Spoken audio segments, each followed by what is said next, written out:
Suamiku berselingkuh dengan adik iparku. Aku menahannya selama setahun penuh. Dan akhirnya, di pesta syukuran ulang tahun pertama putra adik iparku, aku tersenyum sambil menampilkan hasil tes DNA di layar proyektor. Nama yang tertera di kolom ayah biologis, sungguh mengejutkan, adalah nama ayah mertuaku. Aula pesta yang tadinya riuh mendadak sunyi senyap, seolah disiram air es. Adik iparku, Kirana, langsung terduduk lemas di tempatnya. Chandelier kristal raksasa di tengah aula berpendar tajam, seolah ikut marah menerangi ruangan. Menara gelas sampahnya yang ditumpuk tinggi memantulkan kilau yang menyilaukan mata. Aku berdiri di sudut ruangan, menggoyangkan gelas anggur di tanganku dengan ringan. Cairan merah delima itu menuruni dinding gelas, meninggalkan jejak singkat sebelum lenyap, persis seperti 7 tahun pernikahanku yang konyol. Bahana, kenapa sendirian di sini? Kirana, yang sedang menggendong bayi mungil berbalut kain sutra, menghampiriku dengan sepatu Jimmy Choo setinggi 10 cm. Setiap langkahnya begitu memikat. Ia mengenakan gaun sutra merah pesanan khusus dengan belahan tinggi hingga ke paha. Garis lehernya begitu rendah hingga belahan dadanya yang begitu disukai suamiku terlihat jelas. Hari ini dialah bintangnya, jadi sudah sepantasnya aku menyingkir dengan tenang. Aku menyesap anggurku dan tersenyum sempurna. Bayinya lucu sekali. Mirip sekali dengan Mas Bagas. Keterkejutan yang sekilas melintas di mata Kirana segera tersembunyi di balik senyum penuh kemenangan. Terima kasih, Mbak. Tadi Papa juga bilang begitu. Katanya hidungnya mirip sekali dengan keluarga Wiryo Atmodjo. Kuku-kukuku menusuk telapak tanganku, tetapi senyum di wajahku tidak goyah sedikit pun. Ya, dia memang mirip keluarga Wiryo Atmodjo, tapi jelas bukan Bagas Permana. Bayangan setahun yang lalu muncul kembali dengan jelas di benakku. Hari itu adalah ulang tahun pernikahan kami yang ke-6. Suamiku, Bima Aditya, tiba-tiba mengirim pesan singkat bahwa ia harus melakukan perjalanan bisnis mendadak dan memintaku untuk tidak menunggunya.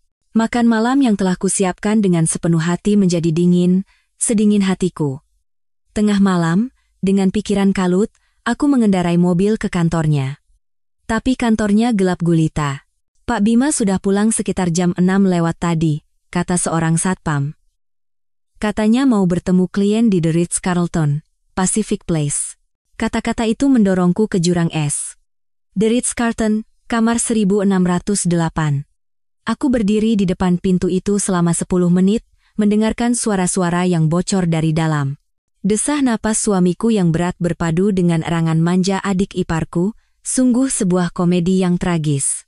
Padahal baru sebulan yang lalu, di acara kumpul keluarga, Kirana menggenggam tanganku dan berkata dengan manis, "Mbak Hana, Mbak dan Mas Bima benar-benar pasangan teladan.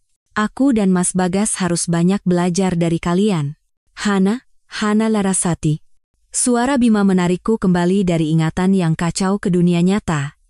Ia menghampiriku dengan setelan jas yang rapi dan dengan santai melingkarkan lengannya di pinggangku. Di mata orang lain, kami masih pasangan sempurna yang membuat semua orang iri. "Kenapa melamun sendirian di sini?" tanyanya dengan suara rendah. "Papa menyuruhmu ke sana." "Sebentar lagi potong kue." Aku mengangguk patuh dan mengikutinya ke tengah aula. Tangannya mengelus pinggangku dengan lembut. Setahun yang lalu, sentuhan seperti ini akan membuat jantungku berdebar. Tapi sekarang, itu hanya membuatku mual. Hadirin sekalian, sanak saudara yang saya kasihi. Ayah mertuaku, Baskara Wiryo Atmodjo, berdiri di atas panggung, wajahnya berseri-seri. Usianya sudah 58 tahun, tapi berkat perawatan rutin, ia tampak seperti pria berusia 40-an. "Terima kasih telah hadir di pesta ulang tahun pertama cucu saya, Rian Wiryo Atmodjo." Aku menatap lekat pria yang pernah menjadi raja di dunia bisnis ini, membayangkan ekspresinya beberapa saat lagi saat kebenaran terungkap. "Baiklah, mari kita saksikan bersama video perjalanan Rian dari lahir hingga bulan ini." Baskara melambai ke arahku. "Hana, proyektornya sudah siap?" "Sudah, Pa. Semua sudah siap." Aku tersenyum, naik ke atas panggung, mengeluarkan USB dari tas tanganku, dan mencolokkannya ke laptop. Semua lampu di aula padam, dan perhatian semua orang tertuju pada layar besar. Yang pertama kali muncul di layar bukanlah foto bayi, melainkan selembar laporan hasil tes DNA. Aku sengaja memperbesar bagian kesimpulan. Berdasarkan hasil analisis DNA, terbukti bahwa subjek Baskara Wiryoatmodjo dan subjek Rian Wiryoatmodjo memiliki hubungan ayah dan anak. Hening yang mematikan menyelimuti ruangan. Lalu, jeritan melengking Kirana memecah keheningan itu. Hana Larasati, apa yang kamu lakukan? Ia mencoba berlari ke atas panggung, tetapi dihentikan oleh petugas keamanan yang telah kusiapkan sebelumnya. Gelas anggur di tangan adik iparku yang lain, Bagas Permana, jatuh ke lantai dan pecah berkeping-keping. Wajahnya pucat pasi, bibirnya bergetar. Apa artinya ini? Aku mengalihkan pandanganku ke ayah mertuaku, Baskara. Warna merah di wajahnya memudar dengan cepat. Selamat ya, Pa, sudah dapat putra di usia senja. Suaraku terdengar ringan, seolah sedang membicarakan cuaca. Tapi, Papa harus menjelaskan sesuatu. Kenapa di laporan tes DNA cucu Papa, nama ayahnya justru nama Papa? Bima tiba-tiba mencengkeram pergelangan tanganku dengan kasar. Hana, kamu sudah gila. Matanya melotot, urat di dahinya menonjol. Gila? Aku tertawa sinis. Dibandingkan dengan drama murahan keluarga Wiryoatmodjo kalian, aku rasa aku masih cukup waras. Aku mengklik mouse dan menampilkan foto berikutnya. Foto Bima dan Kirana yang sedang berpelukan mesra di ranjang hotel. Dan sekadar informasi, aku sudah menahan pasangan menjijikkan ini selama setahun. Aula pesta berubah menjadi neraka. Bagas mengaum seperti binatang buas dan menerkam Bima. Keduanya berguling-guling di lantai, saling baku hantam. Ibu mertuaku, Amira Suryo, terduduk lemas di kursinya, menangis terseduh-seduh. Baskara memegangi dadanya, wajahnya membiru, lalu ambruk ke lantai. Dan aku, dengan senyum yang tetap rapi, menyaksikan sandiwara kekacauan yang kusutradarai sendiri. Ini baru permulaan. Aku bersumpah dalam hati. Semua utang keluarga Wiryoatmodjo kepadaku, akan kutagih semuanya, pokok beserta bunganya. 3 bulan yang lalu, selembar hasil pemeriksaan kandungan Kirana tergeletak di kursi penumpang mobilku, bagai bom waktu. Pagi itu, Bagas tiba-tiba menelepon. Katanya, Kirana mual-mual parah, dan harus ke rumah sakit, tapi ia sendiri ada rapat penting yang mendadak. Mbak Hana yang paling baik sedunia, rengeknya. Bisa tolong antarkan Kirana ke rumah sakit? Mama hari ini ada arisan dengan teman-temannya, dan Papa sedang dinas ke Surabaya. Aku mengeratkan peganganku pada setir. Sejak mengetahui perselingkuhan Bima dan Kirana setahun yang lalu, aku telah memainkan peran sebagai kakak ipar yang sempurna. Setiap kali ada acara keluarga, aku akan tersenyum mendengarkan Kirana membanggakan tas mewah barunya atau klien VIP yang diperkenalkan Bima kepadanya. Tidak ada yang tahu bahwa sesampainya di rumah, aku akan muntah hebat sampai pusing. Tentu saja, suaraku terdengar begitu alami, bahkan aku sendiri terkejut. Kebetulan hari ini aku libur. Rumah sakit Pondok Indah selalu ramai. Kirana mengenakan kacamata hitam besar, gaun baru dari merek ternama, dan sepatu hak tinggi yang setidaknya setinggi 8 cm. Setiap kali berjalan, ia punya kebiasaan membusungkan perutnya yang bahkan belum terlihat, seperti model di atas catwalk. Mbak, sebenarnya tidak perlu repot-repot ikut, katanya sambil memainkan kuku-kukunya yang baru dimanicure saat kami menunggu antrian. Mas Bima sudah bilang akan menyuruh orangnya untuk mengurus semuanya. Aku pura-pura tidak mendengar nada pamer dalam kata-katanya. Sesama keluarga, kenapa harus perhitungan? Mas Bima kan lagi sibuk mengurus akuisisi perusahaan. Aku menyodorkan sebotol air mineral padanya. Kirana menerima air itu dengan senyum penuh arti. Iya, Mas Bima memang sibuk sekali. Perutku terasa mual.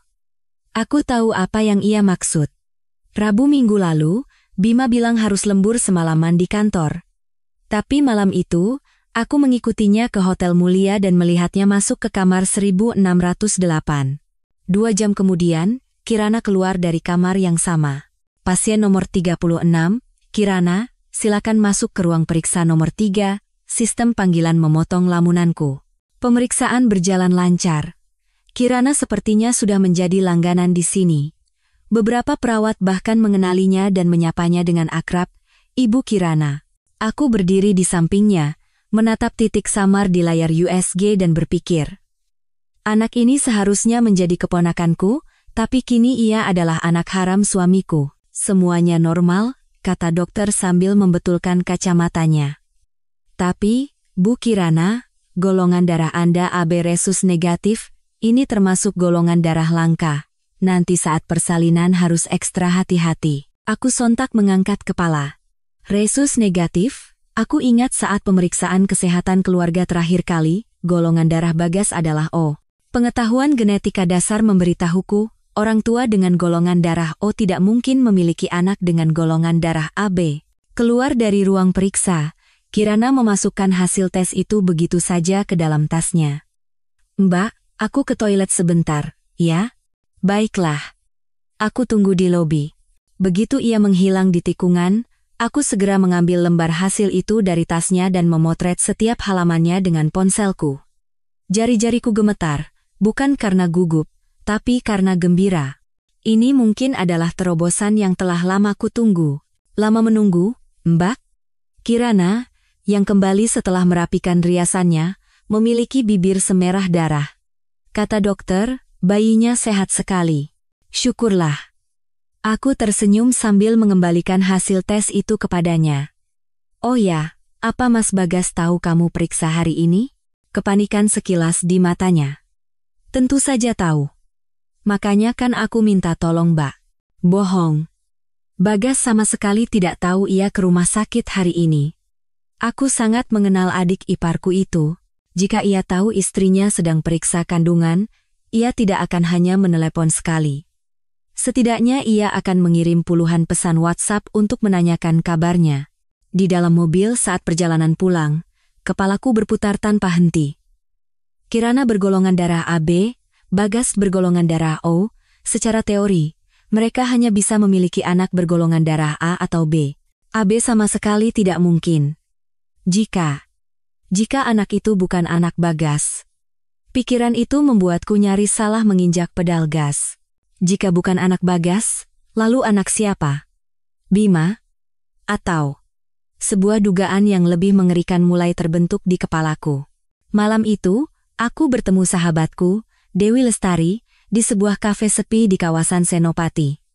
Dewi adalah dokter kandungan di RS Pondok Indah dan satu-satunya orang yang tahu kebenaran tentang pernikahanku.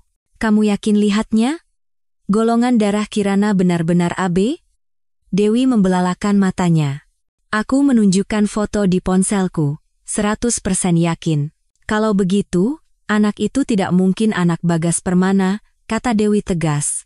Kecuali ada mutasi genetik, tapi kemungkinannya lebih kecil daripada menang lotre. Aku mengaduk kopiku, melihat krim larut ke dalam cairan hitam. Aku harus melakukan tes DNA. Kamu gila? Dewi merendahkan suaranya. Bagaimana caranya mendapatkan sampel DNA janin? Mau menunggu sampai dia lahir lalu mencuri rambutnya? Tidak, aku mengangkat kepala. Tatapanku mantap. Amniosentesis. Dewi menahan napas.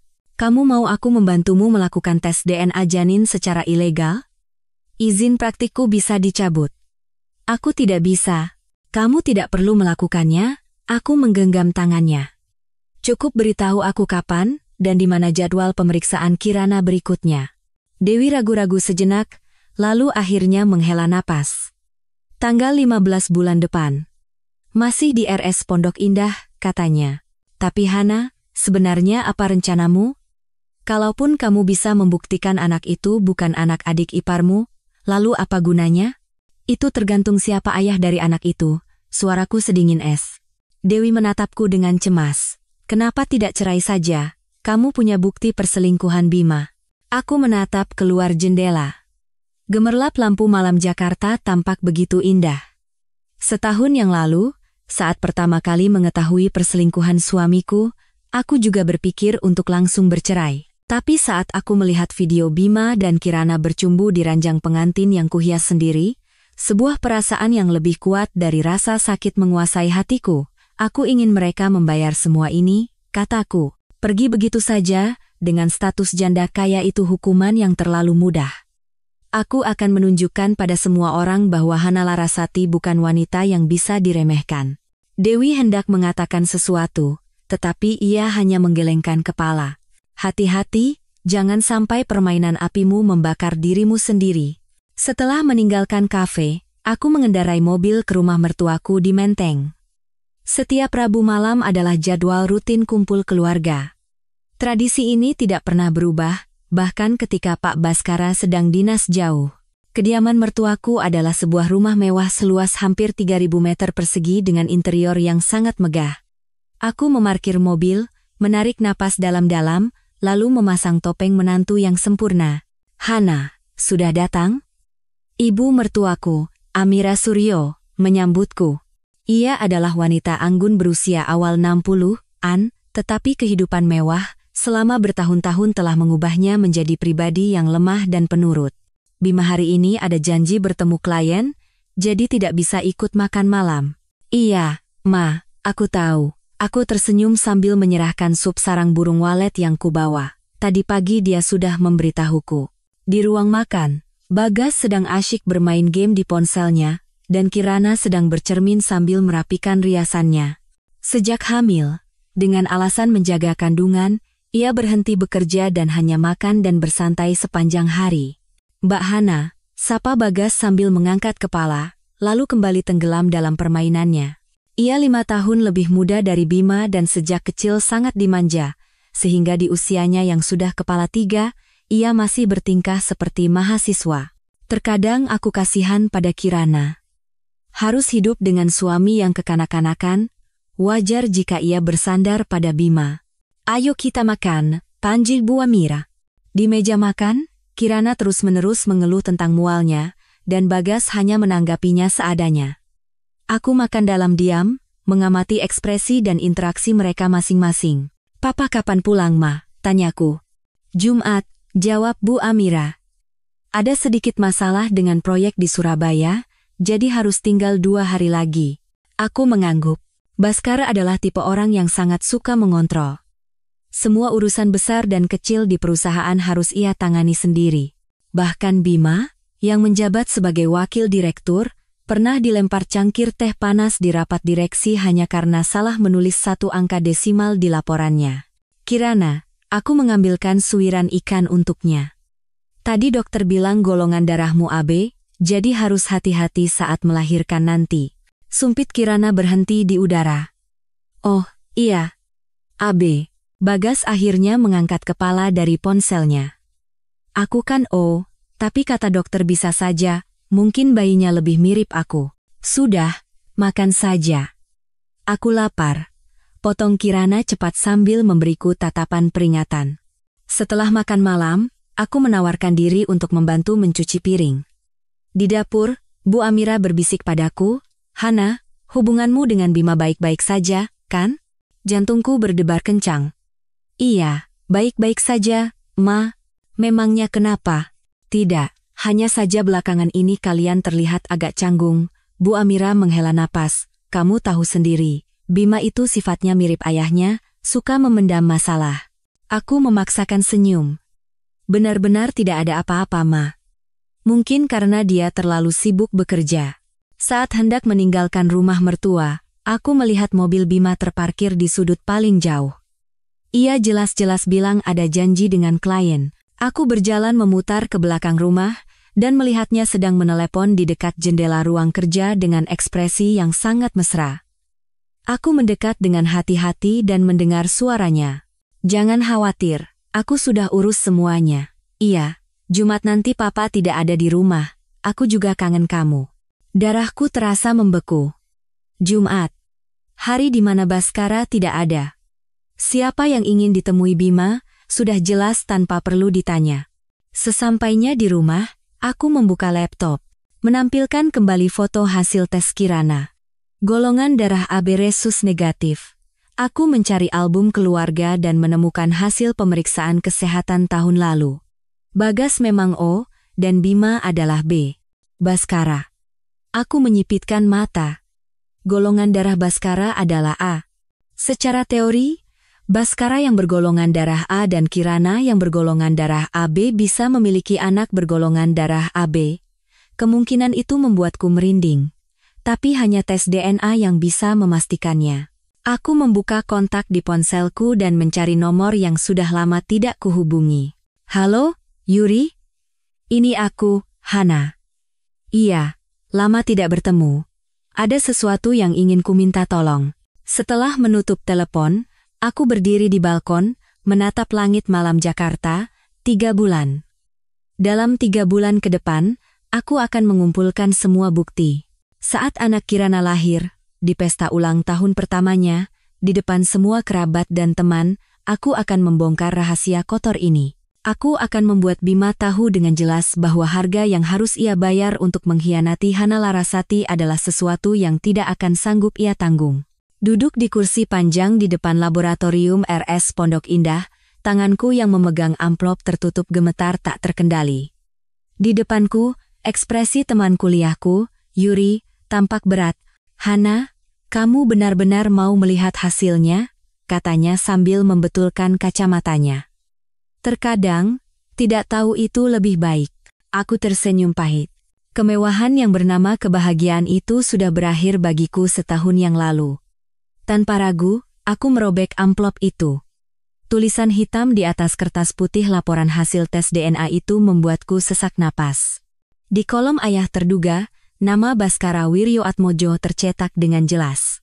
Kesimpulannya tegas, berdasarkan analisis DNA, probabilitas hubungan ayah anak antara Baskara Wiryoatmojo dan janin adalah 99%. Pandanganku kabur, telingaku berdengung. Meskipun sudah kuduga, melihat kebenaran telanjang di depan mata membuatku mual. Tidak mungkin. Suaraku terdengar seperti datang dari tempat yang sangat jauh. Apa sampelnya tertukar? Yuri menggelengkan kepala. Aku sendiri yang memeriksa dan mengawasi seluruh prosesnya. Tidak mungkin salah. Ia ragu sejenak, lalu berkata, ayah dari bayi itu adalah ayah mertuamu. Aku mengangguk kosong. Pikiranku pusing. Baskara dan Kirana. Ayah mertua yang selalu bersikap otoriter di depanku dan adik ipar yang sepanjang hari bersikap manja. Sejak kapan? Bagaimana mereka berani? Hana, kamu tidak apa-apa? Yuri menyentuh bahuku dengan cemas. Aku tidak apa-apa. Aku menarik napas dalam-dalam, memaksakan diri untuk tenang. Terima kasih, Yuri, masalah ini. Yuri membuat gerakan menutup resleting di mulutnya. Pasti akan kujaga kerahasiaannya. Tapi, apa rencanamu selanjutnya? Aku memasukkan kembali laporan itu dengan hati-hati ke dalam tasku dan berdiri. Melakukan apa yang harus kulakukan. Saat meninggalkan rumah sakit, sinar matahari bulan Mei yang terik menyilaukan mataku. Di dalam mobil, aku menatap kembali laporan itu. Tiba-tiba, sesuatu terlintas di benakku dan aku membuka catatan di ponselku. Tahun lalu di acara keluarga, Baskara pernah berkata bahwa dialah yang memperkenalkan Kirana pada Bagas. Katanya, Kirana pernah magang di perusahaannya. Aku segera menelepon sahabatku, Dewi. Tolong carikan informasi. Kapan Kirana bekerja di Wiryo Group? Tiba-tiba, kenapa? Tanya Dewi heran. Hasil tes DNA-nya sudah keluar, suaraku anehnya terdengar tenang. Anak itu anak Pak Baskara. Di seberang telepon, terdengar suara Dewi terkesiap kaget, ya Tuhan, orang tua itu. Aku harus tahu sejak kapan mereka bermain api. Aku menatap keluar jendela. Seorang wanita hamil berjalan dengan hati-hati sambil dipapah suaminya. Ini ada hubungannya dengan rencanaku. Setelah menutup telepon, aku mengendarai mobil ke kantor pusat Wiryo Group di SCBD.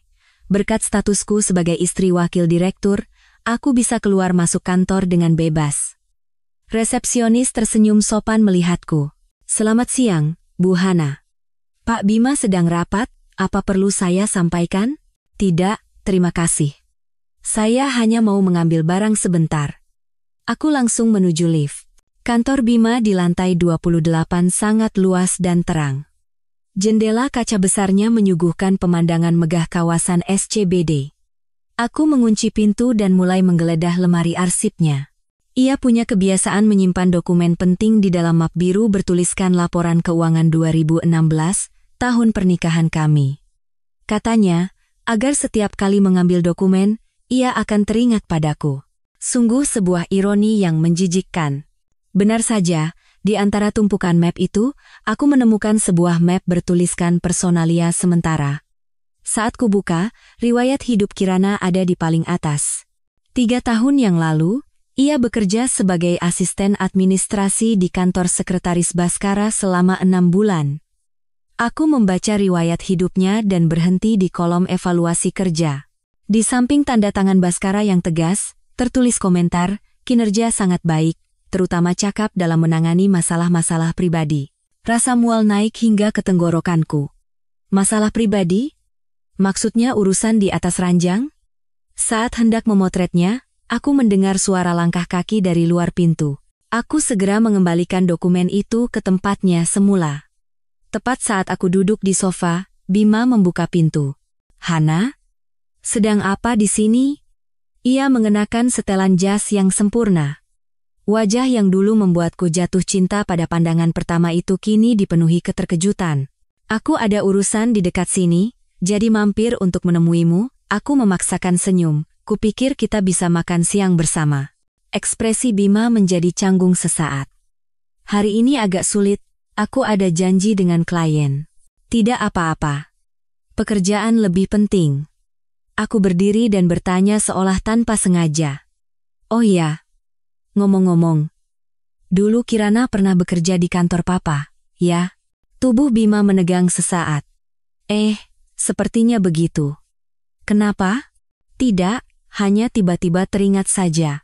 Aku mendekatinya dan merapikan dasinya. Katanya papa cukup puas dengan kinerjanya. Kirana memang pintar bekerja," kata Bima sambil menghindari tatapanku. "Aku harus rapat sekarang. Sepertinya akan pulang telat hari ini." "Baiklah. Jangan terlalu lelah." Aku mencium pipinya dengan ringan, seperti yang kulakukan setiap hari selama 7 tahun terakhir. Setelah ia pergi, aku segera mengeluarkan ponsel dan mengirim pesan ke seorang detektif swasta. "Selidiki semua jadwal Baskara dan Kirana 3 tahun lalu, terutama perjalanan dinas bersama dan pertemuan pribadi." Saat meninggalkan gedung, matahari masih bersinar terik, tetapi aku merasakan hawa dingin yang menusuk tulang. Apakah Bima tahu tentang hubungan ayahnya dengan selingkuhannya? Pikiran itu membuatku ingin tertawa. Betapa kacaunya keluarga ini. Betapa kotornya rahasia ini. Malam itu, aku menghabiskan setengah botol anggur merah sendirian di rumah. Dalam keadaan setengah mabuk, aku membaca laporan awal yang dikirim oleh detektif. Baskara dan Kirana melakukan beberapa kali perjalanan dinas bersama 3 tahun lalu. Tujuan paling sering adalah Bali dan Singapura. Seorang staf hotel bersaksi bahwa mereka selalu hanya memesan 1 kamar suite. Ponselku tiba-tiba berdering. Pesan dari Bima. "Lembur malam ini.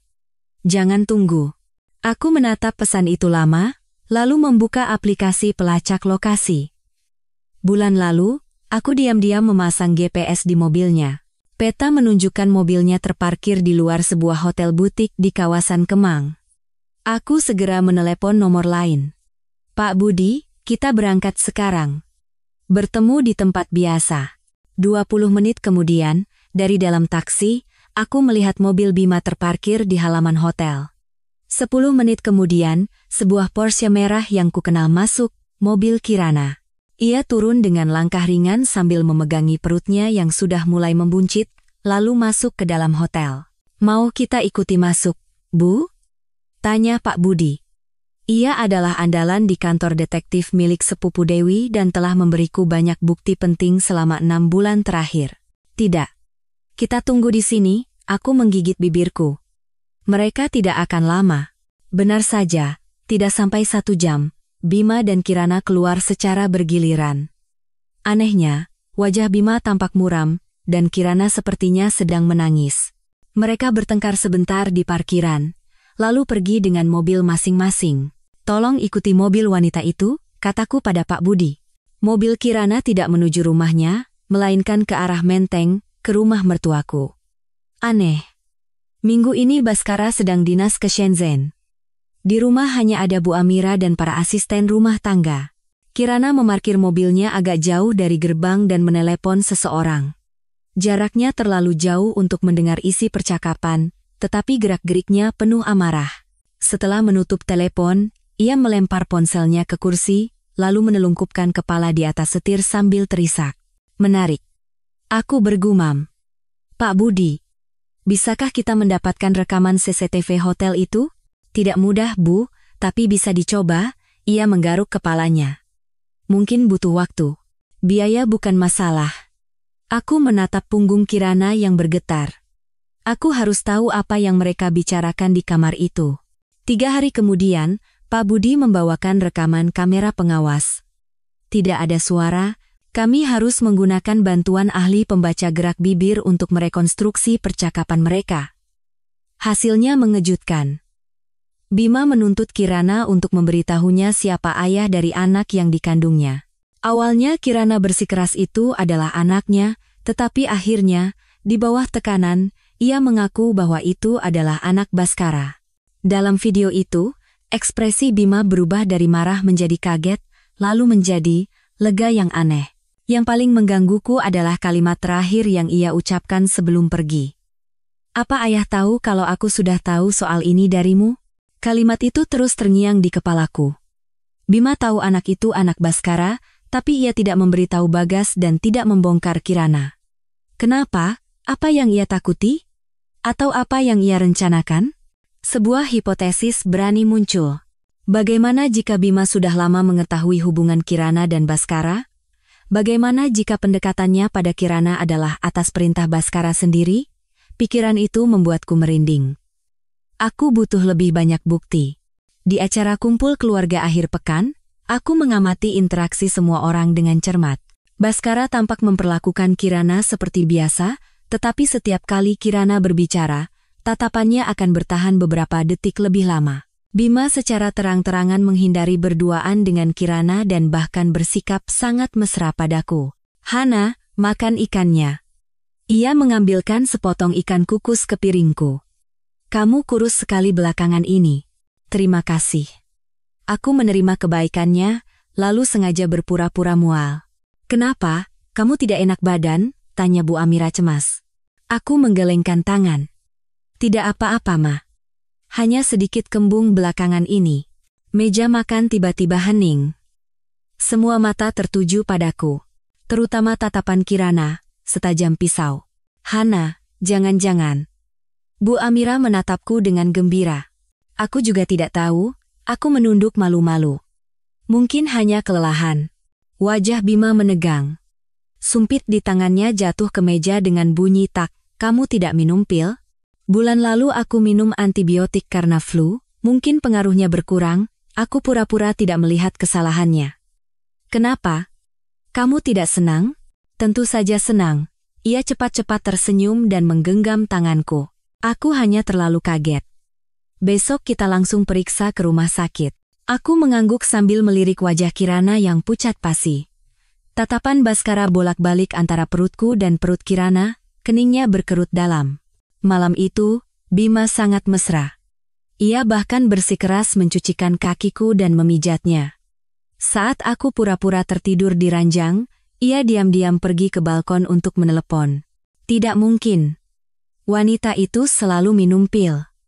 Aku tahu. Tapi bagaimana kalau dia benar-benar hamil? Kirana, tenang. Tentu saja aku di pihakmu. Aku memejamkan mata, merasakan jantungku berdebar kencang. Sandiwara ini sangat sepadan. Keesokan paginya, Bima tergesa-gesa membawaku ke rumah sakit. Ia membukakan pintu mobil untukku dengan tidak sabar.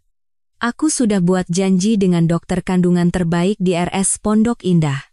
Tidak perlu terburu-buru, aku pura-pura ragu. Mungkin ini hanya masuk angin. Lebih baik diperiksa untuk memastikan. Senyumnya terasa janggal. Di rumah sakit, aku mengikuti semua prosedur pemeriksaan. Tentu saja, hasilnya negatif. Saat dokter memberitahu bahwa aku tidak hamil, ekspresi Bima seperti orang yang baru saja memenangkan lotre. Bagus sekali. Ia sadar telah salah bicara dan buru-buru meralat. Maksudku, syukurlah tidak ada masalah dengan tubuhmu. Aku pura-pura menunduk kecewa. Kamu tidak suka punya anak? Tentu saja tidak, ia memelukku. Hanya saja, kantor sedang sangat sibuk sekarang, aku takut tidak bisa menjagamu dengan baik. Bagaimana kalau kita tunggu 2 tahun lagi, saat semuanya sudah stabil? Alasan yang sangat sempurna. Aku bersandar di bahunya, mencium aroma parfum samar darinya. Parfum yang sama dengan yang dipakai Kirana. Aroma yang dulu membuatku merasa aman itu kini hanya membuatku mual. Baiklah. Aku akan menuruti kemauanmu. Dalam perjalanan pulang, Bima tampak sangat gembira, bahkan bersenandung kecil. Saat berhenti di lampu merah, ia diam-diam mengirim pesan suara. Alarm palsu. Dia tidak hamil. Rencana kita tidak berubah. Rencana kita? Kukuku menusuk dalam ketelapak tanganku. Rencana apa yang sedang ia dan Kirana susun? Perebutan warisan? Membuat Baskara mengakui anak itu? Atau menyingkirkanku? Malam itu, aku duduk sendirian di balkon.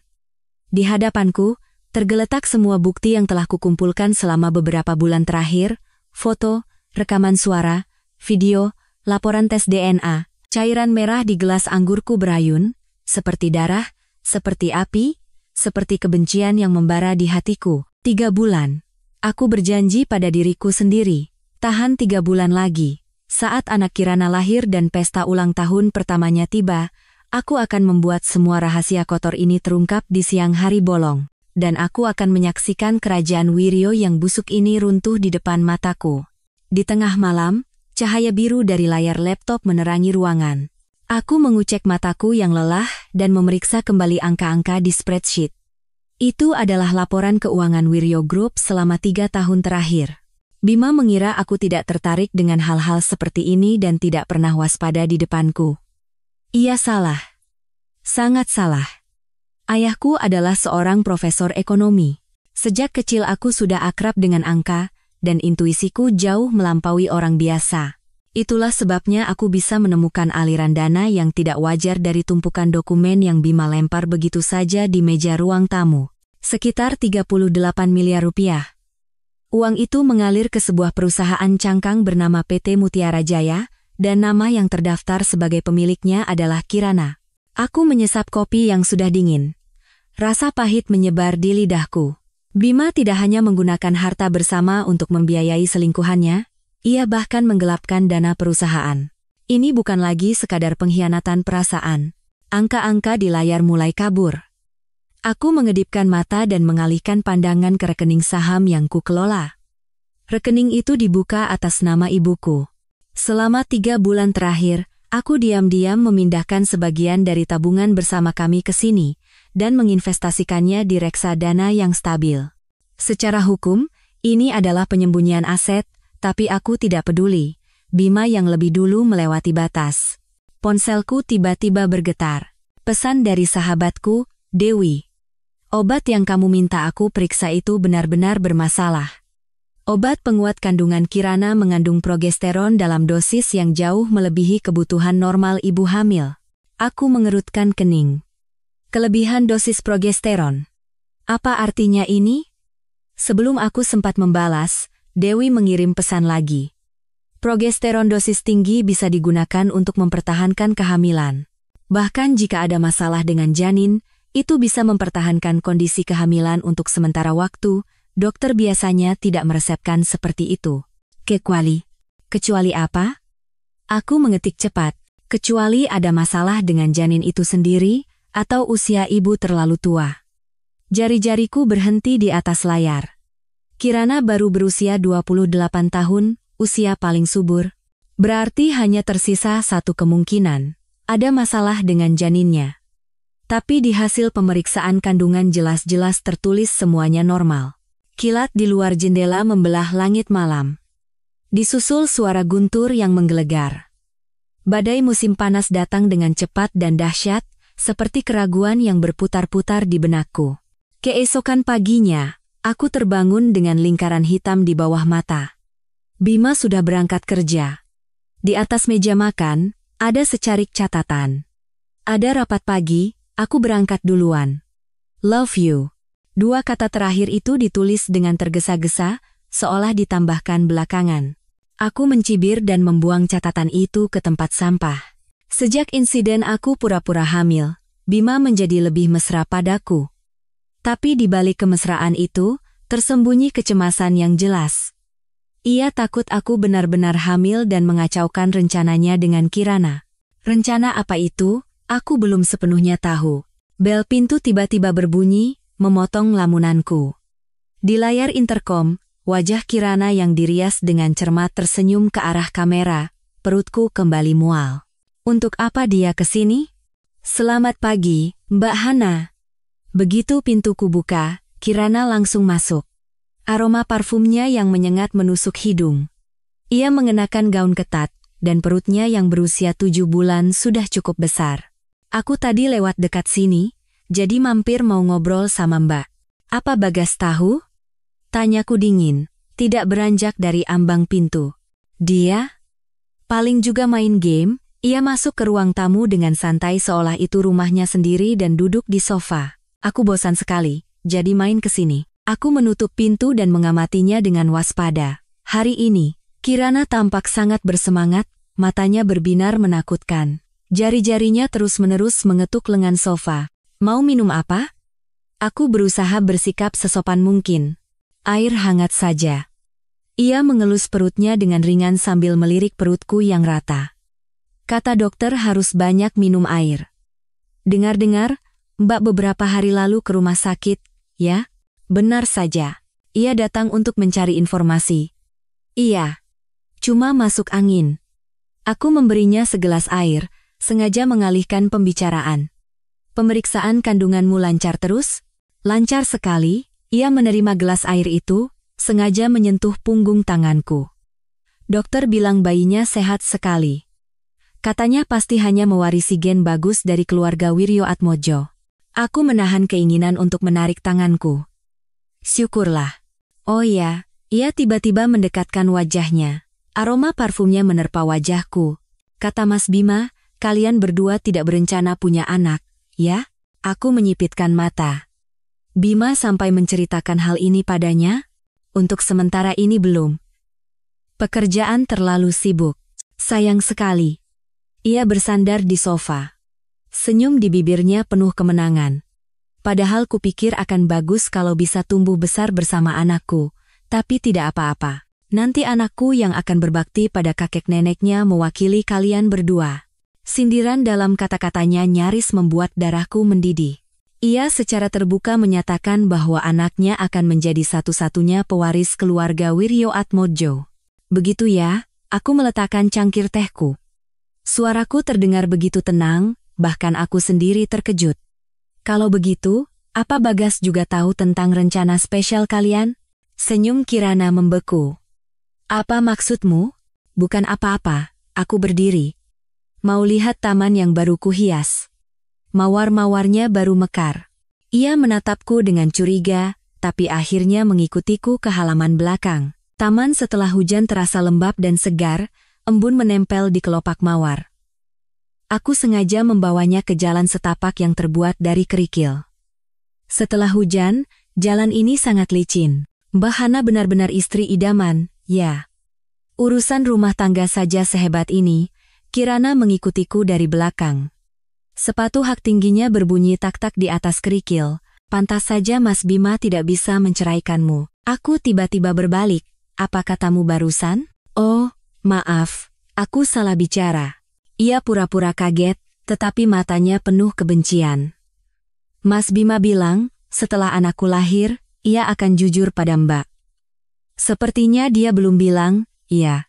Aku tahu ia sedang memprovokasiku, tetapi aku tidak bisa menahan amarah yang meluap-luap. Aku melangkah maju. Jarak kami sekarang hanya sekitar 1 lengan. Kirana, jangan pikir kamu sudah menang. Aku tahu semua perbuatan kotormu dengan Bima. Kalau tahu memangnya kenapa? Ia mengangkat dagunya. Ada bukti? Menurutmu keluarga Wiryoatmojo akan percaya siapa? Mbak, orang luar yang bahkan tidak bisa memberi keturunan? Atau aku, yang mengandung darah daging mereka? Aku menatap wajahnya yang pongah, lalu tiba-tiba tertawa. Kamu yakin itu benar-benar darah daging Bima? Ekspresinya berubah seketika. Wajahnya pucat pasi. Kamu bicara apa? AB resus negatif itu golongan darah langka, kan, kataku. Kira-kira bagaimana reaksi Bagas kalau melihat hasil tes DNA? Pupil mata Kirana menyusut drastis. Ia mencengkeram pergelangan tanganku. Apa yang sudah kamu lakukan? Lepaskan. Aku mencoba melepaskan diri, tetapi tenaganya luar biasa kuat. Hana Larasati, jangan pikir kamu bisa mengancamku, suaranya menajam. Sudah kubilang, semua milik keluarga Wiryo Atmojo akan menjadi milikku. Kamu tidak akan dapat apa-apa. Saat itu, ia tiba-tiba terjatuh ke belakang. Aku refleks mencoba menangkapnya, tetapi sudah terlambat. Kirana jatuh di atas kerikil yang licin dan menjerit mengerikan. Perutku sakit sekali. Tolong. Aku membeku di tempat, ngeri melihat darah segar merembes dari bawah tubuhnya. Ia sengaja jatuh. Wanita gila ini membahayakan anaknya sendiri untuk menimpakan kesalahan padaku. Hana, kamu mendorongku. Wajah Kirana pucat, keringat dingin membasahi pakaiannya. Tolong selamatkan anakku. Kumohon. Aku segera mengeluarkan ponsel, menelepon ambulans, dan mengirim pesan ke Bima. Kirana jatuh di rumahku. Pendarahan hebat. Cepat datang. Ambulans datang dengan cepat. Saat petugas medis memindahkan Kirana yang menjerit-jerit ke atas tandu, ia tidak berhenti menuduhku. Wanita itu mendorongku. Dia cemburu karena aku hamil, jadi dia sengaja mendorongku.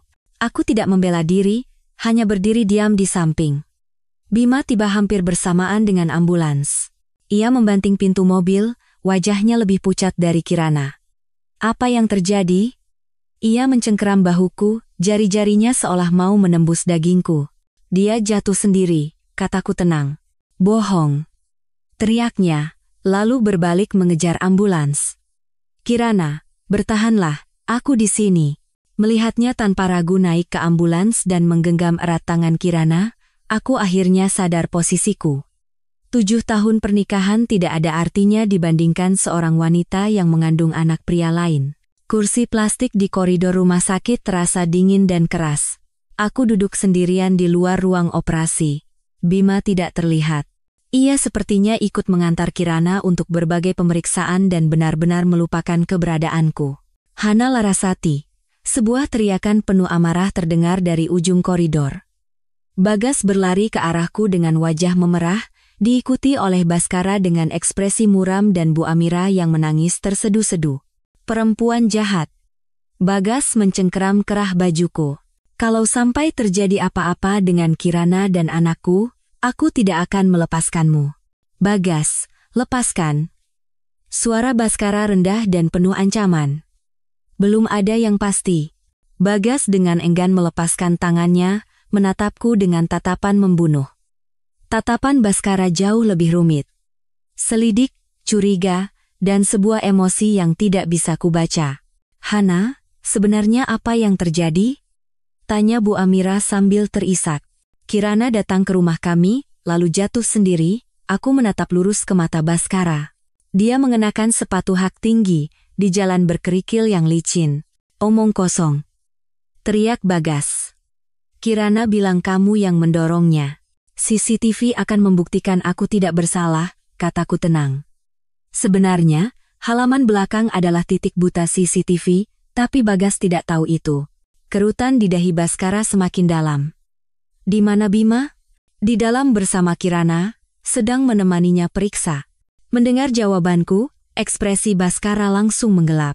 Ia berjalan cepat ke meja perawat, menunjukkan kartu identitasnya, lalu segera diantar oleh seorang dokter untuk menemui Kirana. 2 jam kemudian, dokter memberitahu bahwa bayinya berhasil diselamatkan, tetapi Kirana harus dirawat inap untuk observasi. Semua orang, kecuali aku, menghela napas lega. Aku merasa dokter itu menghindari tatapanku saat berbicara. Sepertinya ada sesuatu yang ia sembunyikan. Tuhan masih menolong kita, Bu Amira terus-menerus menyeka air matanya. Yang penting bayinya selamat. Bima akhirnya muncul. Ia tampak lelah, kemejanya kusut, dan dasinya ada noda darah. Begitu melihatku, tatapannya menjadi dingin. Masih punya muka kamu di sini?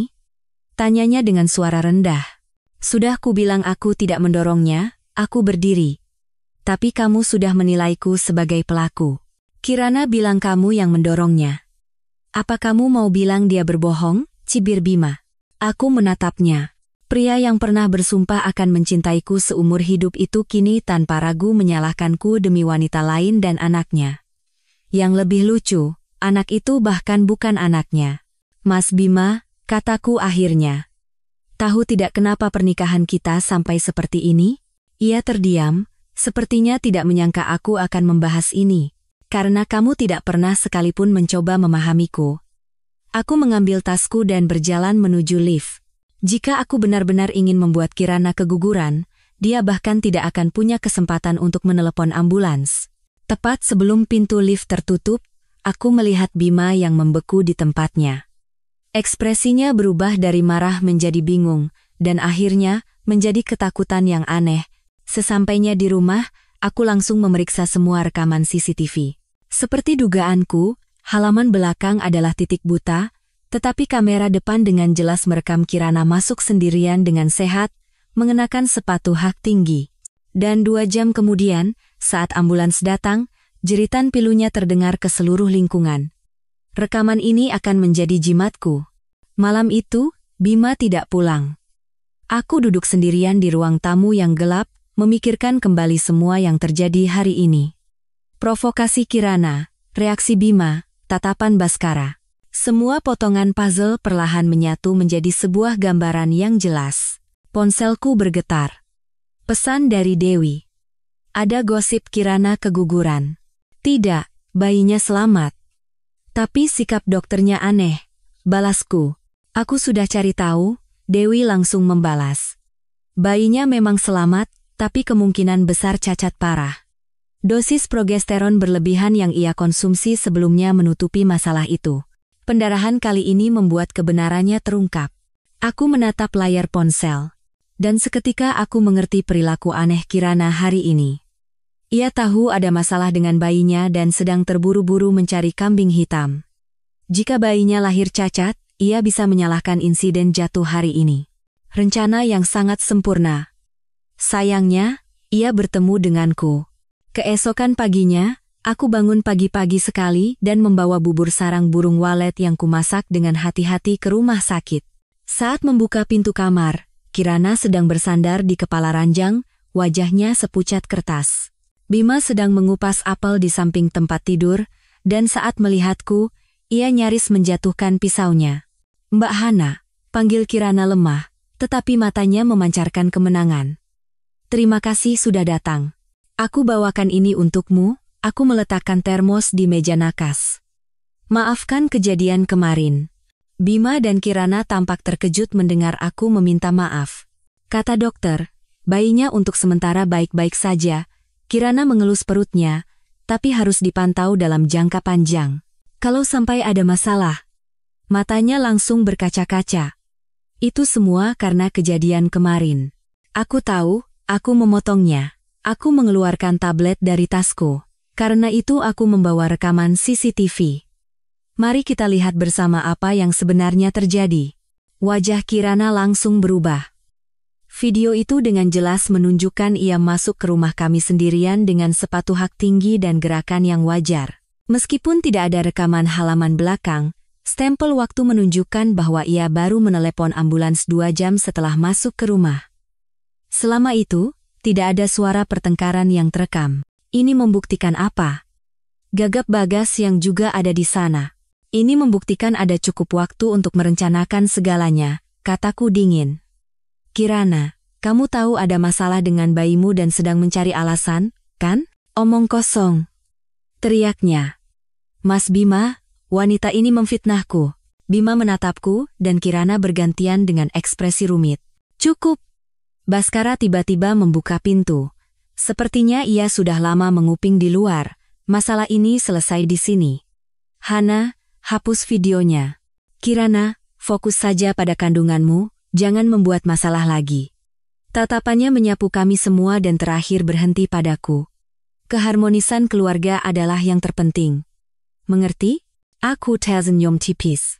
Saat meninggalkan rumah sakit, sinar matahari yang terik menyakitkan mataku. Aku tahu apa yang coba dilindungi oleh Bhaskara. Bukan hanya Kirana, tetapi juga anak itu, yang kemungkinan adalah darah dagingnya. Dan suamiku telah memilih untuk berpihak pada mereka. Tidak apa-apa. Mereka akan segera tahu bahwa Hana Larasati tidak semudah itu disingkirkan. Sore harinya, aku pergi ke rumah mertua di Menteng. Bu Amira sedang merapikan mawar di taman. Melihatku, ia memaksakan senyum. Hana, kamu datang? Ma, ada yang ingin aku bicarakan. Aku duduk di kursi rotan di sampingnya. Kalau soal kejadian kemarin, tangan Bu Amira sedikit gemetar. CCTV di rumah kami. Apa Mama tidak merasa aneh? Tanyaku pelan.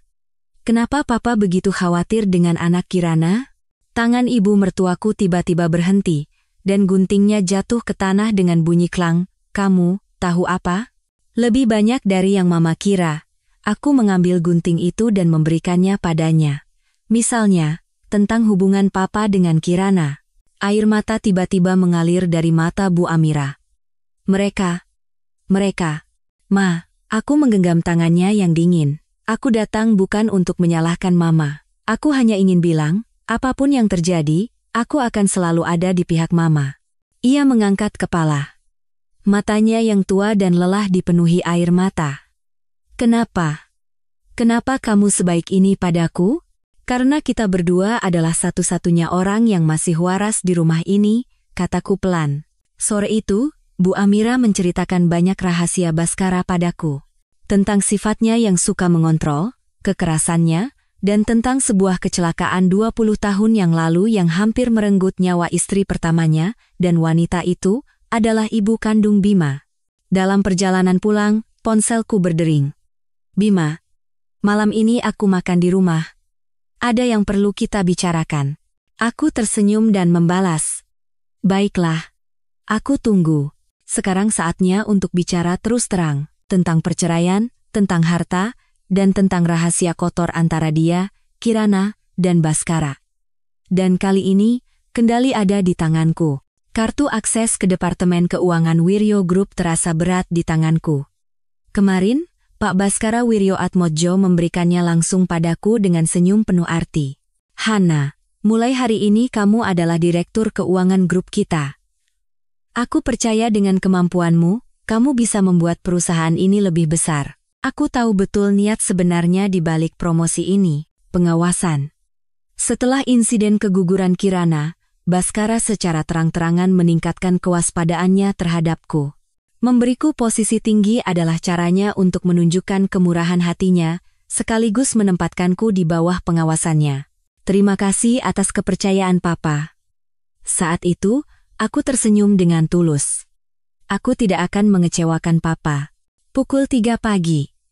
Kantor Departemen Keuangan kosong, hanya lampu darurat yang memancarkan cahaya biru samar. Aku menggunakan kartu akses untuk membuka pintu ruang data keuangan pribadi Bhaskara. Jantungku berdebar kencang. Ini adalah satu-satunya kesempatanku. Sebagai direktur keuangan yang baru, aku punya wewenang untuk memeriksa semua pembukuan. Tapi Bhaskara tidak akan pernah menyangka aku akan berani menyusup ke wilayah pribadinya di hari pertama aku menjabat. Ruangan itu berbau kertas tua bercampur sedikit aroma jamur. Aku menyalakan senter ponsel dan mulai mencari catatan keuangan 3 tahun terakhir. Jejak transfer tidak wajar sebesar 38 miliar rupiah yang kutemukan sebelumnya pasti hanyalah puncak gunung es. Benar saja. Dalam sebuah map bertuliskan, proyek khusus 2019, aku menemukan setumpuk catatan transfer. Dengan perhitungan kasar, total hampir 95 miliar rupiah telah mengalir ke perusahaan cangkang bernama PT Mutiara Jaya selama 3 tahun terakhir. Dan yang paling membuatku terkejut adalah, di kolom persetujuan setiap dokumen pembayaran, nama Hana Larasati tertulis dengan jelas. Tanganku gemetar tak terkendali. Tidak mungkin. Aku tidak pernah menandatangani dokumen seperti ini. Tulisan tangannya dipalsukan dengan sangat rapi, Bahkan aku sendiri nyaris tidak bisa membedakannya. Ini adalah jebakan yang dirancang dengan cermat. Jika masalah ini meledak, akulah yang akan menanggung semuanya. Aku segera memotret setiap halaman dengan ponselku, termasuk tanda tangan palsu itu. Saat hendak pergi, sebuah brankas bertuliskan, "Sangat rahasia" menarik perhatianku. Brankas itu menggunakan pemindai sidik jari. Tentu saja aku tidak bisa membukanya, tapi di atas brankas ada setumpuk dokumen yang belum dirapikan. Itu adalah polis asuransi jiwa. Pemegang polis, Bima Aditya. Tertanggung, aku, Hana Larasati. Penerima manfaat, Bima Aditya. Nilai pertanggungan, 38 miliar rupiah. Tanggal kontrak, 3 bulan yang lalu. Tepat saat aku menemukan hubungan gelap Bima dan Kirana. Rasa dingin yang menusuk tulang menjalar di punggungku. Bima tidak hanya mengkhianatiku, ia juga merencanakan kematianku. Aku memaksakan diri untuk tenang, memotret polis asuransi itu, lalu mengembalikan semuanya seperti semula. Saat meninggalkan gedung, langit di timur mulai terang. Berdiri di parkiran yang kosong, aku sadar betapa berbahayanya posisiku. Suamiku dan selingkuhannya mengincar nyawaku, dan ayah mertuaku menggelapkan dana sambil memalsukan tanda tanganku. Mereka adalah sarang ular berbisa, dan aku berdiri di tengah-tengahnya dengan tangan kosong. Sesampainya di rumah, aku mandi air dingin sambil menata pikiranku. Bima sudah berangkat. Di atas meja makan, ada secarik catatan. "Selamat atas jabatan barumu, Bu Direktur. Malam ini Papa akan mengadakan pesta perayaan untukmu." Tulisan tangannya rapi dan indah, sama seperti tulisan tangan pemuda yang dulu setiap hari menulis surat cinta untukku, sungguh ironis. Semua yang dulu kupercaya sebagai bukti cinta, kini ternyata hanyalah sandiwara palsu. Aku membuka laptop dan mulai mencari informasi pendaftaran PT Mutiara Jaya. Perusahaan itu didirikan 3 tahun lalu, dan direktur resminya adalah seorang pria bernama Budi Santoso, tetapi pemilik sebenarnya tersembunyi di balik beberapa lapis perusahaan cangkang. Melalui pemeriksaan silang, aku menemukan bahwa Budi Santoso adalah mantan sopir di Wiryo Group. Ia dipecat 5 tahun lalu karena mabuk saat mengemudi. Terlalu kebetulan, seorang sopir yang dipecat tiba-tiba mendirikan perusahaan dan menerima dana besar dari Wiryo Group, pasti ada sesuatu. Aku menelepon detektif swasta, Pak Budi. "Tolong selidiki satu orang lagi." Budi Santoso, usia 40-an, mantan sopir Wiryo Group 5 tahun lalu. Setelah menutup telepon, aku menatap kosong ke layar laptop, lalu sebuah ide berani muncul. Aku butuh sekutu. Sekutu yang punya dendam pada Wiryo Group dan cukup kuat. Nama Dharma Wijoyo terlintas di benakku, dan aku langsung menegakkan punggung. Presiden Direktur Sentosa Group. Pesaing lama Wiryo Group. Tahun lalu, ia bahkan terlibat dalam gugatan hukum yang heboh melawan Baskara. Yang lebih penting, ada rumor bahwa ia punya dendam pribadi pada Baskara. Aku ragu-ragu sepanjang hari. Akhirnya, saat sore tiba, aku menelepon nomor resepsionis Sentosa Group dan meminta disambungkan ke kantor Presiden Direktur Dharma Wijoyo. Dharma Wijoyo, suara pria yang rendah dan menarik terdengar di seberang telepon. "Selamat sore, Pak Dharma. Saya Hana Larasati, aku berhenti sejenak." Istri dari Bima Aditya, wakil direktur Wiryo Group, hening selama beberapa detik di seberang sana. "Ada keperluan apa, Bu Hana?" "Saya ingin menawarkan sebuah kesepakatan, Pak." Aku menatap lurus ke depan, berbicara dengan tenang. "Kesepakatan mengenai informasi internal Wiryo Group." Hening yang lebih lama. "Sore ini, pukul 3, di kafe lantai 79 Menara BCA. Kita bertemu di sana." Ia menutup telepon tanpa memberiku kesempatan untuk menolak. Aku meletakkan gagang telepon. Telapak tanganku basah oleh keringat. Ini adalah pertaruhan yang berbahaya, tapi untuk bertahan dalam permainan ini, aku harus mengambil risiko. Dari kafe di lantai 79 Menara BCA, pemandangan SCBD Jakarta terhampar di bawah. Aku tiba lebih awal dan memilih tempat duduk di sudut dekat jendela, memesan kopi hitam. Dharma Wijoyo muncul tepat waktu.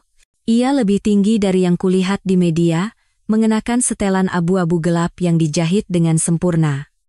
Wajahnya yang tegas tidak menunjukkan emosi. Ia duduk di seberangku. Tatapannya yang tajam seolah menembus wajahku. Anda lebih muda dari foto, Bu Hana. Suaranya mengandung sedikit nada sinis. Pak Dharma juga jauh lebih terus terang daripada yang diberitakan, balasku. Sudut bibirnya sedikit terangkat. Anda bilang ingin menawarkan kesepakatan? Aku langsung menyalakan tablet dan mendorongnya ke arahnya. Ini adalah catatan transfer dari Wiryo Group ke PT Mutiara Jaya selama 3 tahun terakhir, total 95 miliar rupiah. Tanda tangan persetujuannya dipalsukan.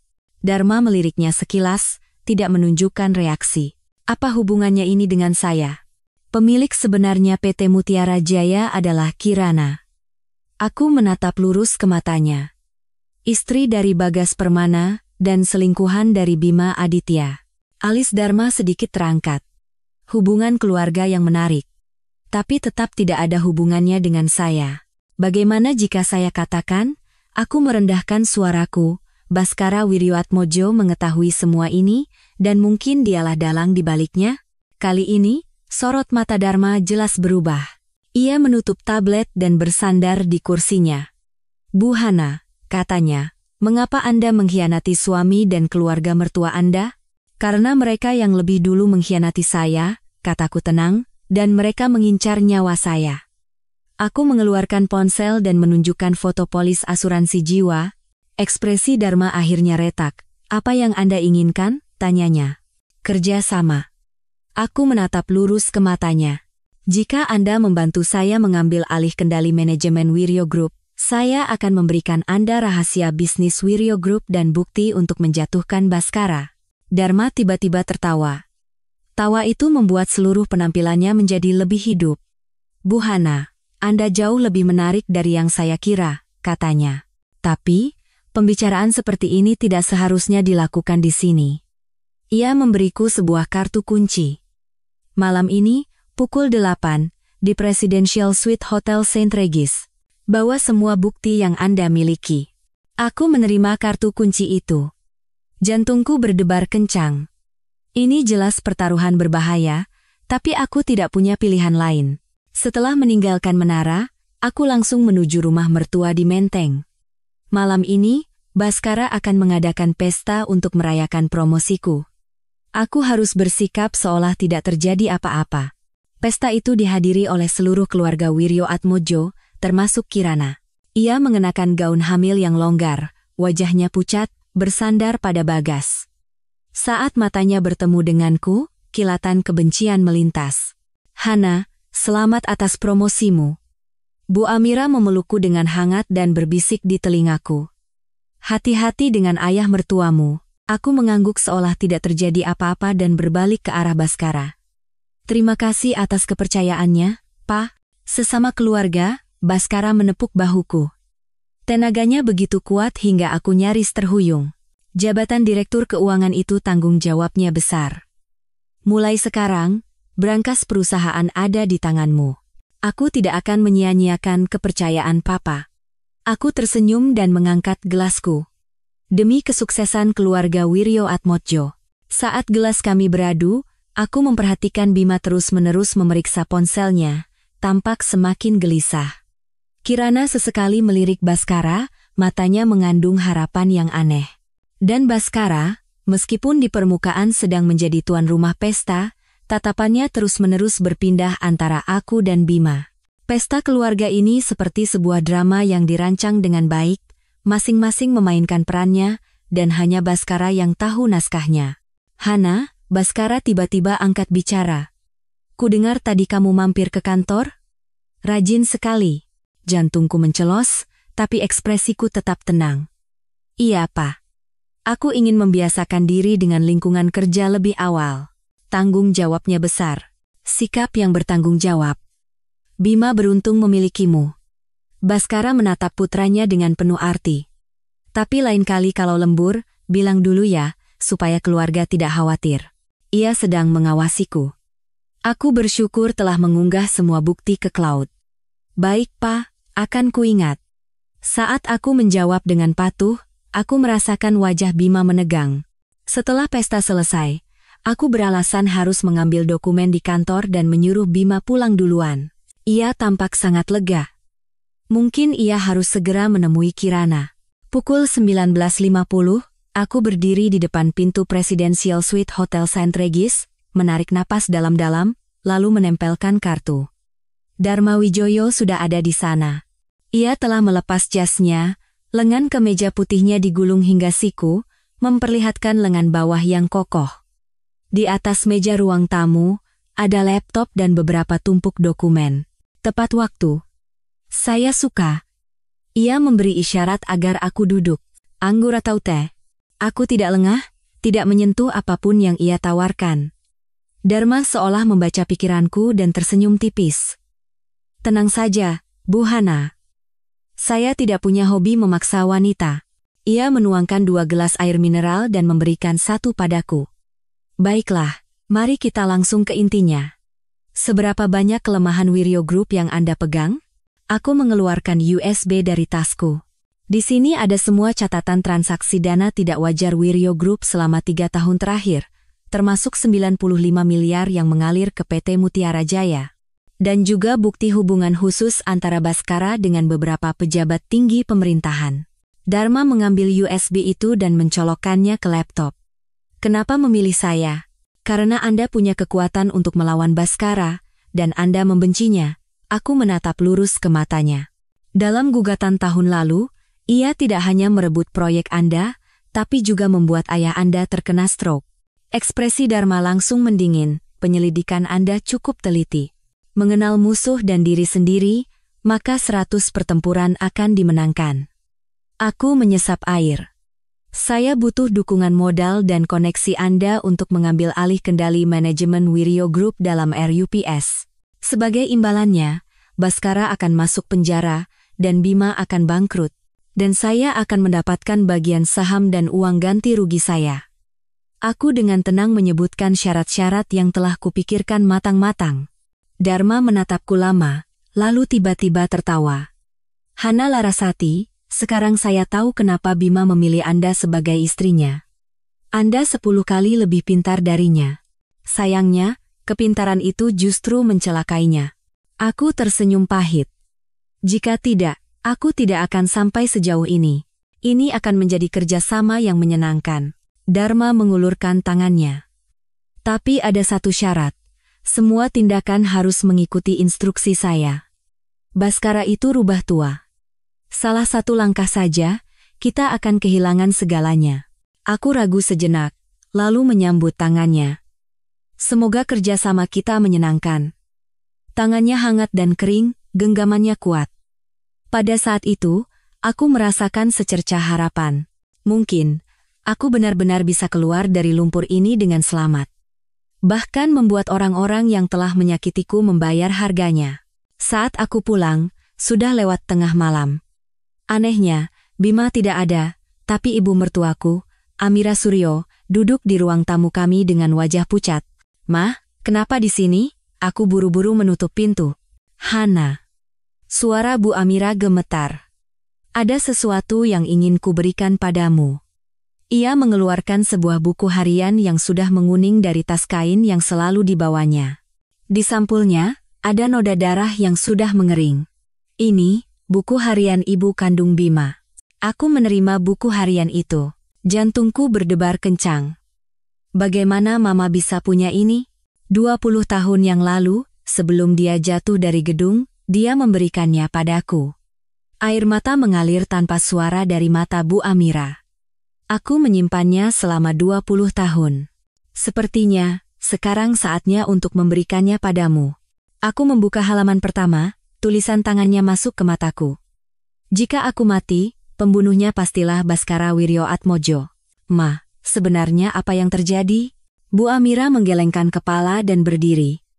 "Kamu baca saja sendiri." Aku tidak bisa mengatakannya. Dia mengawasiku. Mengawasi kita semua. Ia pergi dengan tergesa-gesa, seperti kelinci yang ketakutan. Aku mengunci pintu, menutup tirai, dan mulai membaca buku harian kematian yang telah tersegel selama 20 tahun. Pemilik buku harian itu adalah Clara Santika, ibu kandung Bima dan istri pertama Baskara. Ia mencatat secara detail bagaimana Baskara berubah dari kekasih yang lembut menjadi suami yang kasar dan suka mengontrol, bagaimana ia menyiksanya secara mental dan fisik, dan bagaimana ia mengancam akan membunuhnya saat tahu ia berencana kabur membawa putranya. Catatan terakhir ditulis pada malam sebelum ia jatuh. Dia tahu rencanaku. Malam ini dia mabuk dan bilang kalau aku berani pergi, dia akan membuatku lenyap selamanya. Bima sudah kuantar ke rumah adiknya. Buku harian ini kutitipkan pada Amira. Dia orang baik, tapi terlalu lemah untuk melawannya.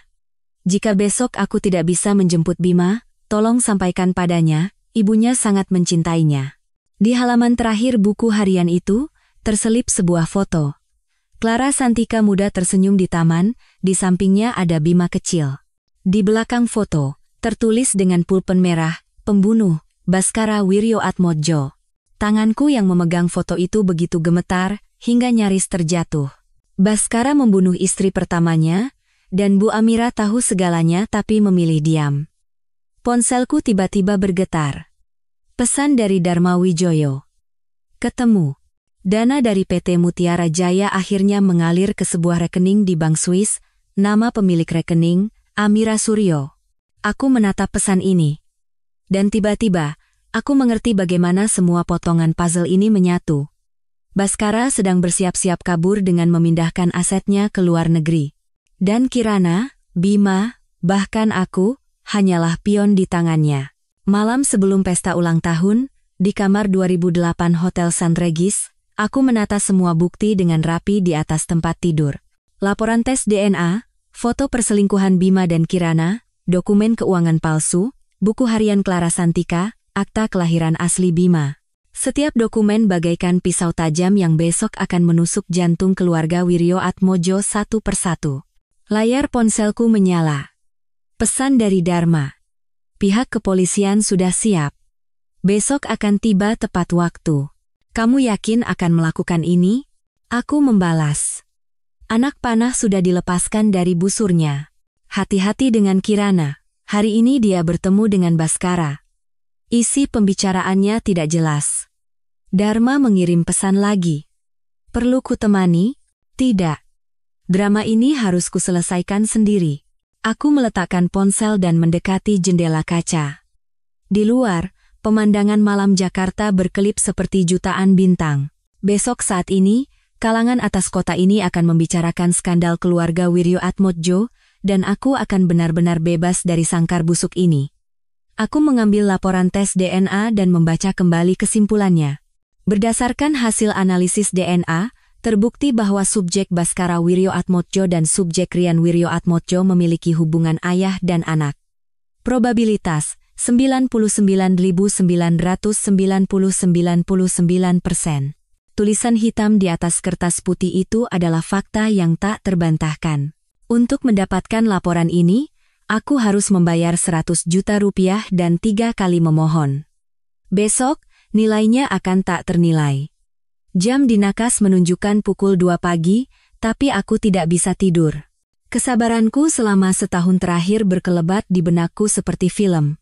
Saat aku menemukan perselingkuhan Bima, kepedihan saat tahu Kirana hamil, rasa jijik yang luar biasa saat melihat hasil tes DNA. Setiap momen mengukir luka yang tak tersembuhkan di hatiku. Dan sekarang, akhirnya, waktu pembalasan telah tiba. Pagi-pagi sekali, aku bangun sebelum alarm berbunyi. Aku membuka tirai, matahari yang baru terbit menyepuh kota dengan warna keemasan. Aku mandi air panas, merias wajah dengan teliti, dan menata rambutku. Hari ini, aku harus menyaksikan kehancuran keluarga Wiryoatmodjo dengan penampilan yang paling sempurna. Aku memilih gaun merah Dior dan sepatu hak tinggi Jimmy Choo, riasan yang cermat, bibir semerah darah. Wanita di cermin itu tampak anggun sekaligus berbahaya, tatapannya setajam pisau. Ponselku berdering. Pesan dari Bima. Di mana? Kamu tahu kan hari ini pesta ulang tahun Rian? Jangan telat. Aku tersenyum dingin dan membalas. Sampai jumpa di hotel. Pukul 10 pagi. Aku berdiri di luar aula Hotel Indonesia Kempinski, menarik napas dalam-dalam. Dari dalam, Terdengar tawa riang dan suara pesta. Keluarga Wiryoatmodjo menyewa seluruh lantai 3, mengundang hampir 200 kerabat, teman, dan mitra bisnis. Sungguh panggung yang sempurna, sungguh penonton yang tepat. Mbak Hana. Bagas menepuk bahuku dari belakang. Kenapa baru datang? Kirana dari tadi mencarimu. Aku berbalik. Bagas mengenakan setelan jas baru, wajahnya penuh kebahagiaan sebagai ayah baru. Pria malang ini belum tahu bahwa hari ini akan menjadi hari terburuk dalam hidupnya. Jalanan macet, aku tersenyum dan menyerahkan hadiah. Gelang emas untuk Rian. Wah, emas murni. Tidak terlalu mahal, Mbak.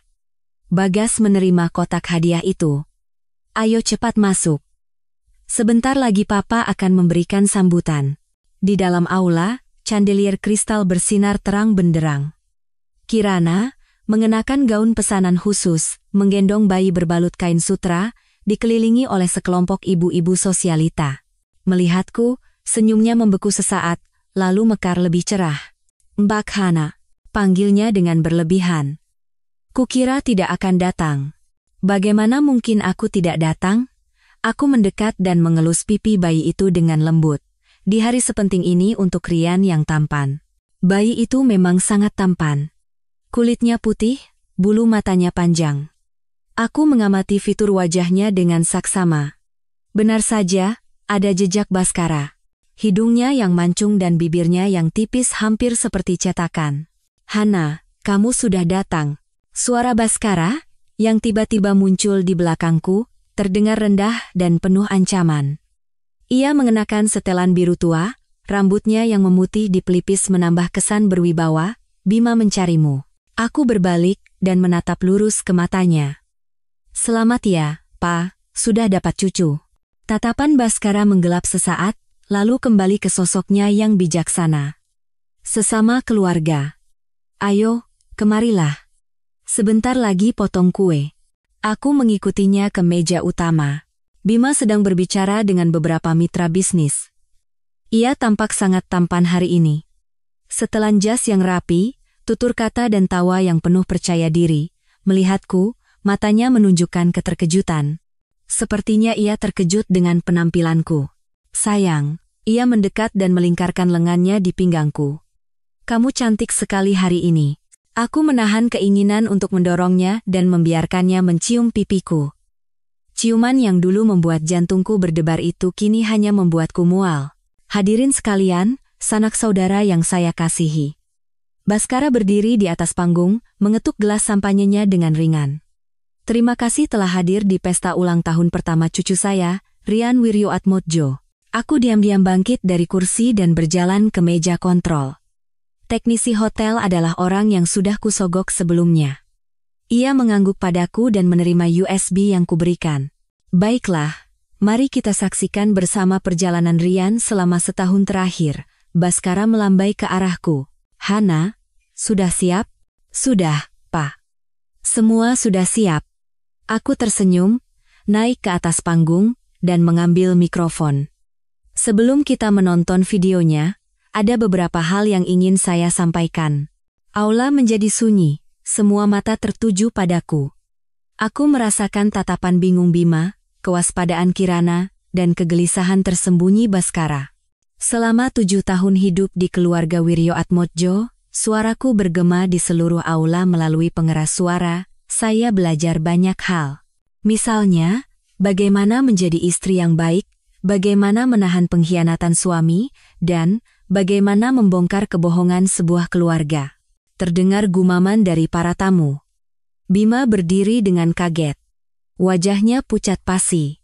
Hana, teriaknya. Apa yang kamu lakukan? Aku mengabaikannya dan memberi isyarat pada teknisi. Layar besar yang tadinya menampilkan foto bayi langsung berubah menjadi laporan tes DNA. Tulisan besar subjek Baskara Wiryoatmodjo dan subjek Rian Wiryoatmodjo terbukti memiliki hubungan ayah dan anak terpampang dengan jelas. Hening yang mematikan, lalu seluruh aula mulai bergemuruh. Apa ini? Ya Tuhan, tidak mungkin. Kirana menjerit melengking. Bayi dalam pelukannya terkejut dan menangis kencang. Wajah Bagas menjadi seputih kertas dalam sekejap, Gelas anggur di tangannya jatuh dan pecah berkeping-keping. Hana, raung Baskara, mencoba merebut remote di tanganku. Aku mundur selangkah dan mengklik mouse, menampilkan foto berikutnya. Foto Baskara dan Kirana berpose mesra di sebuah hotel di Bali. Papa, hubungan Papa dengan Kirana sepertinya lebih dari sekadar mertua dan menantu, ya. Hana, teriak Kirana, berlari ke arah panggung, tetapi dihentikan oleh petugas keamanan yang telah kusiapkan. Bagas akhirnya sadar. Ia mengaum seperti binatang buas dan menerkam Bima. Bajingan, kamu tahu semua ini, kan? Kedua saudara itu berkelahi, menabrak menara sampahnya hingga roboh.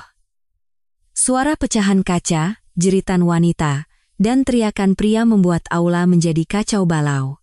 Aku dengan tenang mengklik mouse, menampilkan foto berikutnya. Foto Bima dan Kirana berpelukan mesra di ranjang hotel. Dan sekadar informasi, aku sudah menahan pasangan menjijikan ini selama setahun. Hana, kamu sudah gila. Teriak Bima, yang baru saja berhasil melepaskan diri dari Bagas. Kita bicarakan ini di rumah. Rumah? Aku mencibir. Rumah yang mana? Hotel tempat kamu bercumbu dengan Kirana? Atau perusahaan cangkang tempat kamu dan ayahmu menggelapkan dana dengan memalsukan tanda tanganku? Kata-kata ini menjadi bom berikutnya yang mengguncang aula. Wajah Baskara membiru. Ia memegangi dadanya dan ambruk ke lantai. Ayah! Teriak Bima dan Bagas bersamaan. Jangan khawatir, aku menatap mereka dari atas panggung. Ambulans sudah menunggu di bawah. Oh, polisi juga. Mendengar kata polisi, Kirana berbalik dan mencoba kabur, tetapi dihadang oleh petugas keamanan di pintu.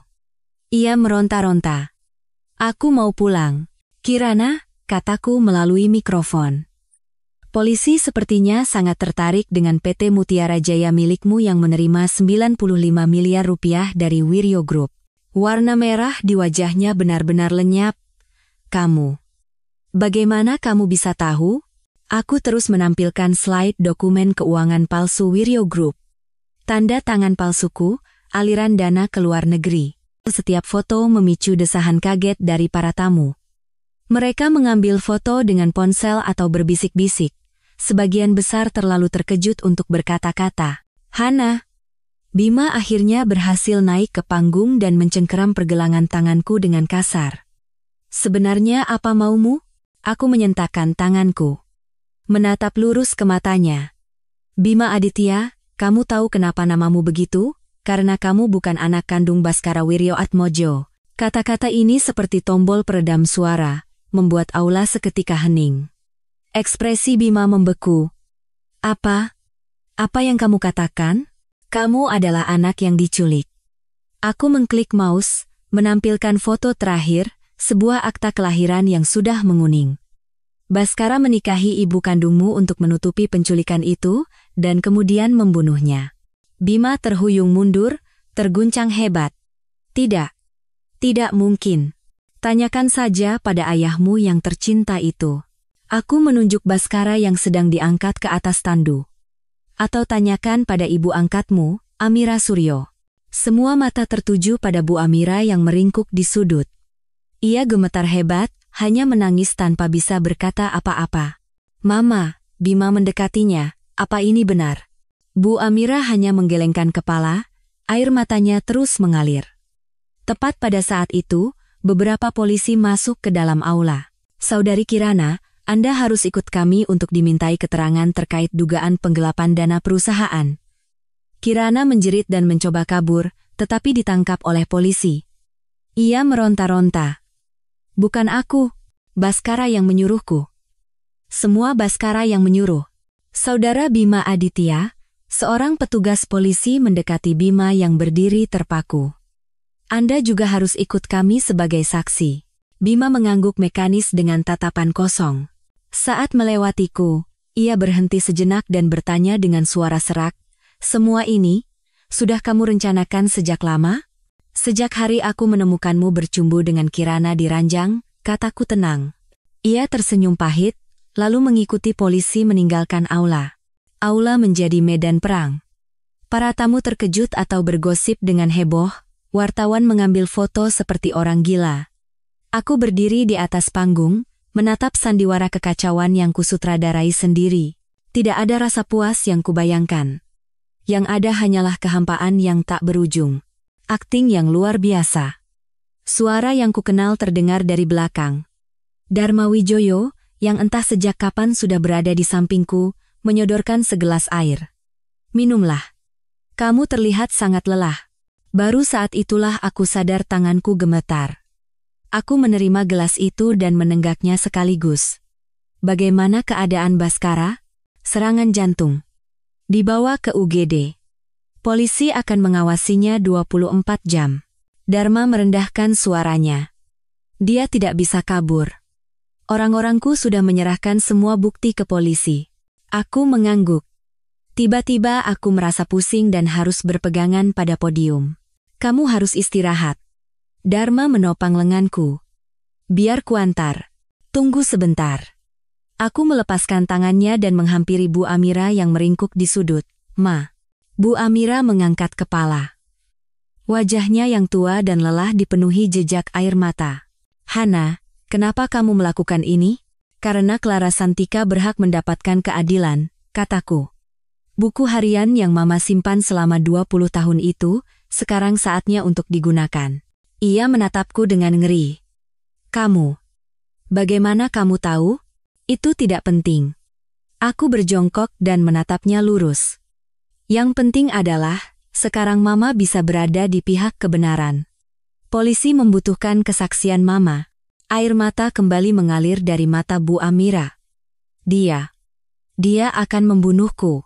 Tidak akan, aku menggenggam tangannya yang dingin. Baskara tidak bisa menyakiti siapapun lagi. Aku janji. Ia ragu-ragu sejenak, lalu akhirnya mengangguk. Saat meninggalkan hotel, matahari mulai terbenam. Sinar terakhir mewarnai langit dengan warna merah saga. Mobil Dharma sudah menunggu di depan. Ia membukakan pintu untukku. Mau kemana? Aku bersandar di kursi. Tiba-tiba seluruh tenagaku hilang. Kemana saja? Mobil meluncur ke tengah kemacetan. Di luar jendela, lampu-lampu kota mulai menyala satu persatu. Aku memejamkan mata. Kejadian setahun terakhir berkelebat di benakku. Dalam drama pembalasan ini, aku menang, tetapi tidak ada kebahagiaan. Yang tersisa hanyalah kelelahan yang luar biasa dan sedikit rasa lega. Menyesal? Tanya Dharma tiba-tiba. Aku membuka mata, menatap pemandangan di luar jendela yang berlalu dengan cepat. Aku tidak menyesal. Hanya saja, aku tidak menyangka akan sesakit ini. Ia diam sejenak. Apa rencanamu selanjutnya? Bercerai. Dan memulai hidup baru. Aku mengalihkan pandangan padanya. Terima kasih atas bantuanmu. Sudut bibir Dharma sedikit terangkat. Sama-sama. Tapi kerjasama kita baru saja dimulai. Apa maksudmu? Wiryo Group sekarang tidak punya pemilik. Sahamnya anjlok. Matanya berkilat tajam. Sekarang adalah waktu terbaik untuk mengakuisisinya. Baru saat itulah aku sadar. Dalam drama pembalasan ini, Dharma juga punya tujuannya sendiri. Tapi saat ini, aku tidak punya tenaga untuk memikirkan hal-hal seperti itu. Kita bicarakan besok. Hari ini, aku hanya ingin tidur dengan tenang. Mobil masuk ke parkiran bawah tanah Hotel Saint Regis. Dharma mengantarku sampai ke kamar. Ia berhenti di depan pintu. Perlu kutemani? Aku menggelengkan kepala. Aku ingin sendiri. Baiklah. Ia memberiku sebuah kartu kunci. Ini suiteku. Tidak akan ada yang mengganggumu. Kalau ada apa-apa, telepon saja. Aku menerima kartu itu dan mengucapkan terima kasih pelan. Setelah menutup pintu, aku terduduk di lantai. Dan akhirnya, aku menumpahkan air mata yang kutahan sepanjang hari. Besok, berita utama di koran akan dipenuhi skandal keluarga Wiryo Atmojo. Besok, Bima akan diadili. Besok, aku akan memulai hidup baru. Tapi malam ini saja, aku ingin menangis untuk terakhir kalinya, untuk Hana Larasati yang pernah sangat mencintai Bima Aditya. Keesokan harinya, aku terpilih sebagai Presiden Direktur Sementara Wiryo Group. 15% saham yang dibeli oleh seorang wanita bernama Larasati Wijaya dengan dana yang digelapkan oleh Baskara menjadi penentu. Dan wanita itu adalah ibu kandungku, anak lain yang diculik oleh Baskara 20 tahun yang lalu. Nama asliku adalah Hana Wijaya. Aku mengubah nama perusahaan menjadi Sinar Abadi Group dan mulai membersihkan semua kecurangan di masa lalu. Bima divonis 5 tahun penjara di pengadilan. Kudengar orang tua kandungnya datang menjenguk, tapi ia menolak untuk bertemu. Baskara tidak pernah sadar dan menghabiskan sisa hidupnya dalam keadaan koma. Bu Amira meninggal karena kanker hati. Sebelum meninggal, ia memberiku peninggalan Clara Santika, sebuah jam tangan dengan noda darah. Jam tangan itu menjadi bukti terakhir yang menguatkan tuduhan pembunuhan terhadap Baskara. Setahun kemudian, aku ditugaskan sebagai kepala cabang Sinar Abadi Group di Eropa dan meninggalkan Jakarta. Saat pesawat lepas landas, menatap pemandangan malam Jakarta yang terhampar di bawah, aku mengangkat gelas anggurku, dan ke arah langit yang jauh di luar jendela, aku berbisik pelan. Demi kebebasan.